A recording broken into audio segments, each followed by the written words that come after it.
ni Pangulong Rodrigo Duterte, si Senator Bato de la Rosa. Nasa linya po natin ngayon si Yuse Claire Castro. Yuse, good morning! Yes, good morning, Rod. Good morning sa lahat ng mga kababayan nating nakikinig at nanonood sa inyong programa. Magandang umaga po sa inyo lahat. Magandang umaga, na-miss kita, partner. And Oo. congratulations. Isang taon, mahigit isang taon ka na kahapon. Bilang... Feb 24. Feb 24 ako nag-take ng oath.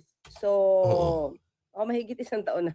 Mahigit isang taon na kasi parang naalala ko pa. January ba yun? Binanggit mo sa akin. February, sinabi mo. No. Hindi ko naman pinagkalat agad eh. Hindi ako nagsalita agad eh. Oo. Siguro 1 week before. Kasi para handa ang DZXL. Oo, pero officially, umupo ka bilang Palace Press Officer February. Yeah, 24. February 24. Mahigit, tingnan mo, napakabilis ng panahon. Oo, parang ang bilis. Isang taon na pala. Isang taon na pala, partner. Oo. Pero congratulations. Umabot ng isang taon. Oo, nalagpasan ko na yung 3 months. 3 months. Sabi niya, ang daming na, ano pa doon sikreto? Kasi yung iba, hindi tumatagal dyan, partner. Siguro unang-una, syempre, magtrabaho ka na maayos. Diba? Pangalawa, huwag kang gagawa ng ibang klase ng negosyong illegal. Oo. Yung dapat, public service lang. Public service. Wala yung pagkakakitaan mo yung sarili mo opisina. Oo. Pero, mahirap bang trabaho, partner? Kasi ako, di ba, sa communications ako eh. So, mahirap siya in a way kasi dapat updated ka halos sa lahat. Tapos, hindi lang naman ang i-cover mo kung ano yung sasabihin ng Pangulo kasi kailangan mo ring updated ka sa hanggat kakayanin mo yung mga issues sa mga departamento. Kasi tatanong din sa'yo yan eh. Maswerte ako siguro kasi madaling makausap yung ibang mga cabinet secretaries. Kasi, well, ang obserbasyon ka ng ilan din, dito sa panahon mo, mas maraming maiinit na issue eh.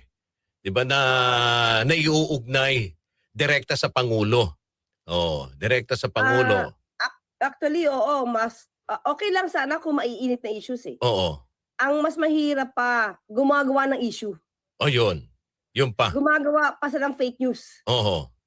So, yun yung mahirap doon kasi hindi, siguro nung kabataan natin, partner, ang access lang kasi noong mga nagki-criticize, usually sa mainstream. O kaya, mainstream, kasama na dyan yung radyo, dyaryo, sa TV. Ngayon, lahat opinionated kahit hindi politiko, kahit hindi political strategies, opinionated na parang lahat lawyer, lahat. Parang ang dami nilang alam. Lahat political scientist, di ba? Correct. Palamura pa. Dati, di ba, certain partner, pag nasa media tayo, bawal ang salitang ganito, bawal yung ganyan. Correct.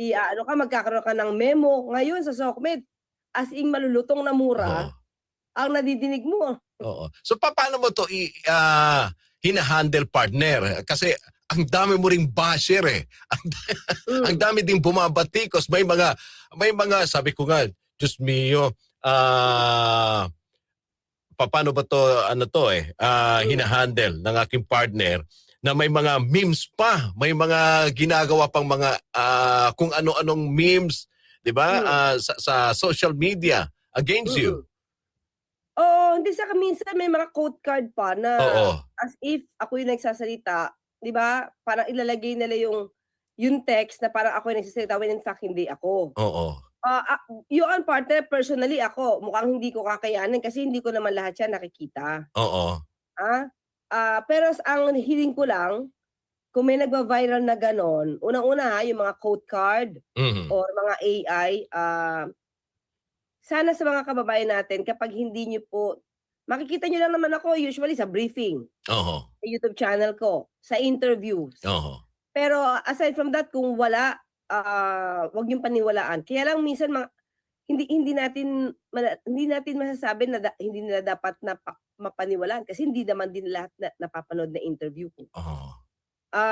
Yun yung medyo mahirap dun. So siyempre maliban sa akin at maliban sa mga taong may alam na hindi yan totoo, siguro makakatulong talaga ng malaki dito ang mainstream media, eh. Oo. Lalong-lalo na na kayo naman nabe-vet niyo yung ibang mga nasasabi ng mga politiko, katulad ng ako, katulad ko, Mhm. para sa press officer na namo-monitor niyo naman. So 'pag nakita na hindi yan totoo, puwede naman sabihin na hindi totoo. Meron ako isang, nakitang program, radio program 'to mga ano, eh, partner, eh. Mhm. Hindi ko na matandaan kung ano. Meron silang nakitang quote card, 'no, meron silang nakitang quote card na ako hindi ko nga napansin, eh. Oo. Tapos pinansin nila yon at sinabi fake ito kasi wala ito, hindi namin po nadinig 'to sa briefing. So, may gano'n, eh, may Okey. radio program, eh, hindi ko Oo. lang matandaan kung ano pero, thank you for that, ha. Marami na rin sa mainstream ang gumagawa ng parang nagfa-fact check sila, Mm. oo, sa So mga sinasabi ng mga politiko. oo. So Thank you for that. well, tumutulong sa paglaban sa fake Mm. news. Oo. Yes, oo, Oo. oo, oo, oo. Oo, which is Kung hindi DWIC yun, DZRH yun. So, oo. thank you for Oo. that. Mm. Yeah. Oo, pero, umabot ba sa pagkakataon partner na yung pamilya mo ay naapektuhan na rin at, sinasabi na, Mami," kasi Hmm. dati 'di ba magkasama tayo rito sa nakikita ang Kasama ko saya-saya 'di yung ba? mga anak Araw-araw ko. nagba-bonding kayo, Oo. naggi-gym, ngayon sabi ko, may ano pa kaya, time pa kaya na gawin ito ng, partner ko kasama yung buong pamilya na maggi-gym, mag-a-abroad? Yung gym hindi na Hindi kaya? na kaya, oo. Wala na talagang time partner. Oo, ano pa naman 'di ba diyan kami sa taas? Oo, oo Oo, nga eh. sayang yon hindi na nagagamit, oo. Mm, Pero ang bonding time, yes, oo. oo. Every night siyempre magkakasama naman Mm, kami dito every night. oo, Sabado, Linggo. oo. May lumalabas din partner, eh, nandiyan na tayo 'no, sa kumustahan sa Hmm. Oh, pagiging kamusta ka? oo, Oo. oo. Well, paminsan-minsan din, oo. Mangungumusta din tayo. Oo. Thank you sa pangungumusta. Your concern. Yeah, yeah. Thank you for the concern. Ay, gano'n na ba yung extra mo ngayon, sa ano partner, sa press briefing, ang Dapat nga pangungumusta? intro, eh, Ay, eh, oo nga, eh. na extra. Well, may mga ano din partner, kumakalat na ugong-ugong ngayon, ah, baka daw, maisasama ka sa 2028 lineup sa Naku, senatorial ano, hmm. Hindi ko pa candidate. nadidinig, partner. Walang ganyang usapan. Walang gano'ng usapan. Pero personally, Wala. partner, Hmm. ikaw may plano ka for 2028? Partner, kilala mo naman ako. Unang-una, hindi ako mahilig sa politika, 'di ba? Mhm. Kaya lang, hindi ko masasabi kung saan tayo dadalhin, eh. Really, hindi ko alam. Katulad niyan, ah, ang ang tagal nating magkasama, Mhm. tapos bigla ka nabigla ka, Nagulat na lang ako nagulat sa ka, partner, bigla bakit? ka nagulat, Oh, 'di ba, agad-agad, na actually bago ko 'yung sinabi sa'yo, nakapag-usap na kami, hindi ko na sinasabi pa, eh. Hindi Mm. ko alam kung kung anong mangyayari kasi parang hirap na hirap 'yung loob ko na sabihin agad hangga't hindi pa ako nakakapag-take ng oath. Oo, Pero kailangan ko kasing i-ano, eh, kailangan kong ihanda kasi 'pag nag-take na ako ng oath, hindi na ako makakapasok sa program natin. oo, So, hindi ko alam kung saan tayo dadalhin pero, i i hindi tayo sa politika talaga, eh. oo. Eh, Hmm. baka sa mga darating na ano partner, darating na araw at paano, magugulat na lang sila. Hindi ko talaga siya naiisip, partner. Magugulat na lang. Di ko di ko Wala alam, pa eh, wala talaga. pa, oo, wala pa sa ngayon. Wala Oo, siya sa isip ko. oo. Wala siya sa isip ko. Pero 'pag nandiyan na ang ano 'to, mahirap din paminsan partner, 'di ba, tanggihan. Lalo tigit 'pag, yu yung, suporta na nakikita mo na napakainit. Naku, partner, sa sinasabi mo yan nag-iisip tuloy ako kung hindi ko alam. Hindi siya talaga pumapasok Oo, sa isip ko sa ngayon. So, parang ang hirap siyang sagutin. oo. Parang ay sasabihin kong oo, pero hindi. Tapos sabi Oo. kong hindi, yun pala oo. Parang Oo. wala talaga siya, hindi siya Oo. talaga pumapasok sa isip Oo. ko, eh. Kasi partner, ito, narinig ko din sa ordinaryong mga tao. Hmm. Oo. Lalo na ang mga nangyayari ngayon sa Senado. At sinasabi nila, si Yusek Claire pwede. Dahil kailangan natin maibalik yung mga abogado sa Senado. Siguro ano, ganito naman yan, eh, Oo. partner 'no. Siguro kahit anong profession mo, kahit, sino ka pa, kahit hindi ka abogado, pero inaaral mo yung Mm. trabaho mo, tapos isinasapuso mo talaga yung ano ba yung tungkulin mo para sa taong bayan. Kasi kung puro pansarili talaga, partner, mukhang mawiwindang talaga kahit saang kang posisyon pumunta, eh. Oo. 'Di ba kung sarili mo ang aasikasuhin mo, magpapayaman ka sa posisyon mo, wala wala kang kapupuntahan, eh.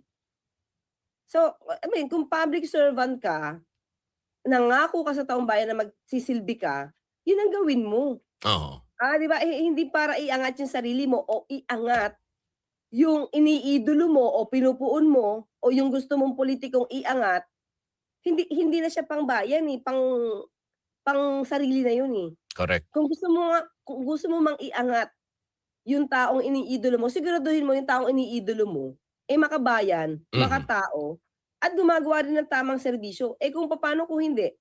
Kung puro bakasyon lang, kung naglulustay lang, ang hirap iangat nun, Oo, oo. 'di Alright. ba? Oo, nabanggit ko yung Senado kahapon.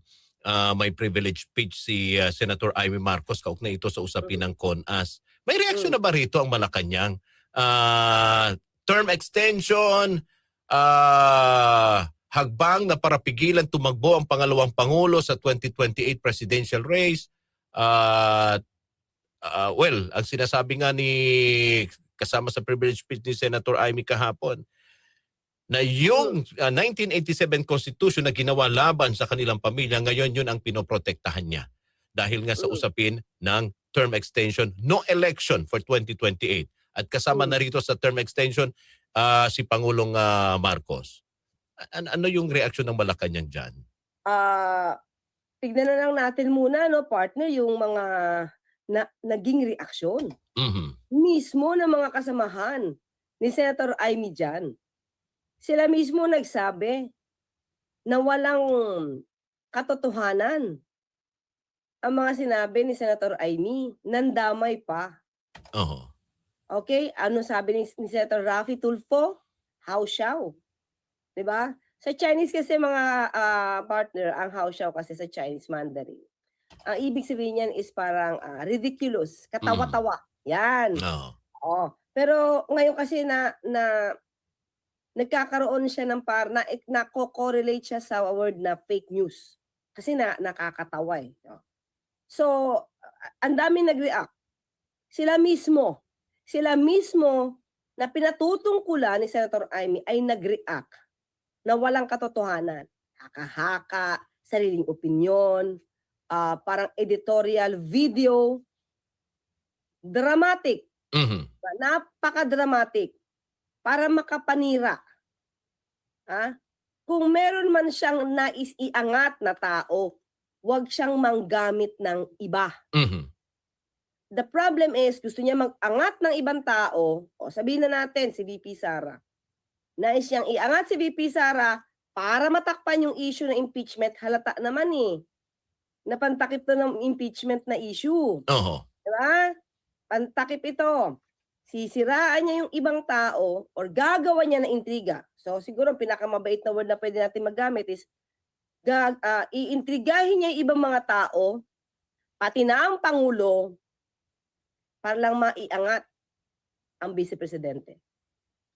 Kahit walang ebidensya. Oo. That's the worst. Oo. That's the worst, 'di ba? So, hindi natin alam Mm. So, saan siya humuhugot ng lakas ng loob. oo, ang reaksyon rito ng Malacanang, fake news 'to. Yung mga lahat yung mga sinasabi patungkol sa CONAS ni Senator Amy Marcos. Ganito yan partner, ano ba yung kwento niya? Hindi ba ang sabi niya daw, Mhm. ang nag-uusap, mga mambabatas. Oo. Siningit niya lang yung pangalan ni Pangulong Marcos Jr. Mhm. So, definitely wala ito. So, kung mismo yung mga mambabatas, yung mga kasama niya, ang pinagbibintangan niya, what more? Itinanggi ito mismo ng mga mambabatas, what more ang Pangulo? Mhm. 'Di ba? Alright. Dito naman tayo kay Senator Bato de la Rosa, partner, na hanggang ngayon hindi pa alam kung nasaan nagtatago, pero may desisyon na ang Korte Suprema sa kanyang TRO. Dininay ito. Ano ang posisyon ngayon ni Pangulong Marcos? Kasi dati, di ba, binabanggit ni Pangulong Marcos nung nangyaring shootout sa Senado, wag mo nang i-serve yung warrant of arrest dahil may pending petition for TRO. Ngayon, dininay ng Korte Suprema yung hinihiling na TRO. Ano yung order ng Malacanang? Nagsalita na po, partner, nagsalita na si Secretary Vida Mhm. on the day. Hindi tayo nagkakamali, on that day. Sinabi niya valid yung warrant of arrest to effect the warrant of arrest.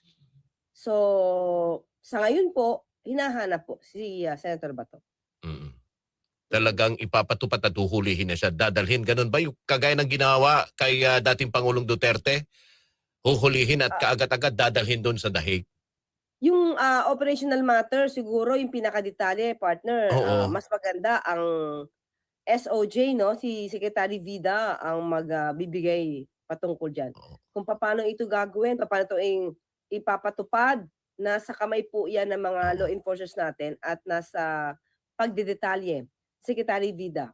Pero sa ngayon, ang utos ay arestuhin, Oo. Senator Bato. Sinasabi mo, partner, may susunod pa, may lalabas pang warrant of arrest doon sa iba pang mga co-perpetrators. 'Yan yung nakikita. O Oo. yun yung nararamdaman ng iba. Oho. Well, sabi natin we cannot blame them on speculating on that. Why? Marami pang co-perpetrators, eh. Oo. Marami pa nabanggit ang ICC, eh. So, most probably, may mga lalabas pa. Oo. So ganon din, partner, ang mangyayari. I-serve kung sakasakali may ibinaba ng warrant of arrest ang ICC, agad itong i-serve dito sa mga co-perpetrators. Kahit So, nasa yung iba ay nasa nasa kanilang posisyon. yes, yes. Kung ano naging stance ng gobyerno, kung Oo. paano ipapatupad din ito kay Senator Bato, gano'n din naman yun. Oo. Basta naaayon lang sa batas. Ayun. Mm. Alright, partner, panghuli na lang, Hmm. bibisitahin ba ni Pangulong Marcos ang Gumuhong Gusali doon sa Pampanga, lalo tigit sa mga pamilya, partner? Ngayon, ang sinasabi, wala nang signs of life eh. Hmm.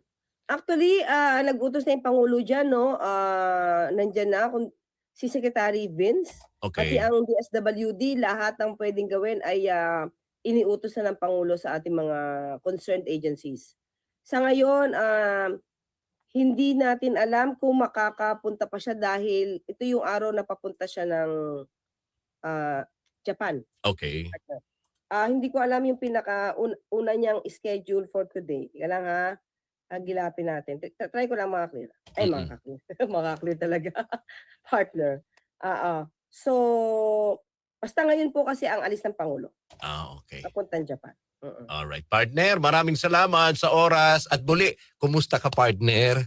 Yes, oo. Teka lang, partner. Ano ba ngayon? 26, 'no? 26, Yeah, today. 26. Oo, partner. Mukhang, didiretso ang pangulo mamaya papunta ng Japan. Japan. Alright. Thank you, partner. Okay. Kamusta muli mga ka-clear? Ha? Mga ka-UB? Yan. At sa iyo, partner, at sa lahat ng mga kababayan natin diyan. Alright, maraming salamat. Attorney Claire Castro, Yusek Claire Castro, mga kasama PCO Undersecretary at Planas Press Officer na